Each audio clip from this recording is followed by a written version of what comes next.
হাইকোর্টের বারান্দায় দৌড়ঝাঁপ করেও শেষ রক্ষা হলো না কুমিল্লা ৪ আসনের বিএনপির মঞ্জুরুল আহসান মুন্সীর।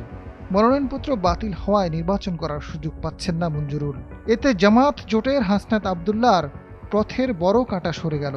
ফলে শক্তিশালী কোনো প্রতিদ্বন্দ্বী থাকল না তার বিরুদ্ধে।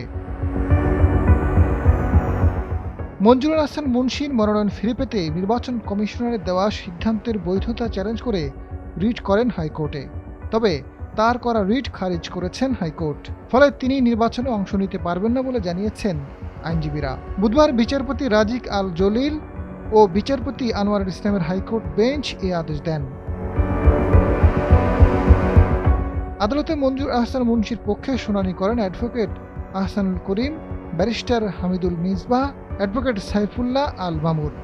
হাসনাত আবদুল্লাহর পক্ষে ছিলেন ব্যারিস্টার এহসান আবদুল্লাহ সিদ্দিকী, অ্যাডভোকেট জহিরুল ইসলাম মুসা, অ্যাডভোকেট মুজাহিদুল ইসলাম শাহিন। গত ১৯ জানুয়ারি কুমিল্লা ৪ আসনে বিএনপির প্রার্থী মঞ্জুরুল আহসান মুন্সী মনোনয়ন ফিরে পেতে ইসির দেওয়া সিদ্ধান্তের বৈধতা চ্যালেঞ্জ করে রিট আবেদন করেন। ১৭ জানুয়ারি আপিলে তার মনোনয়নপত্র বাতিল করে ইসি। এরপর ইসির সিদ্ধান্ত স্থগিত চাওয়া হয়েছে রিট আবেদনে। এর আগে সংশ্লিষ্ট রিটার্নিং কর্মকর্তা মঞ্জুরুল আহসান মুন্সীর মনোনয়নপত্র বাছাইয়ে বৈধ ঘোষণা করেছিলেন। রিটার্নিং কর্মকর্তার সিদ্ধান্তের বিরুদ্ধে আপিল করেছিলেন এনসিপির হাসনাত আবদুল্লাহ। আজাদ ফারুক, সময়ের আলো।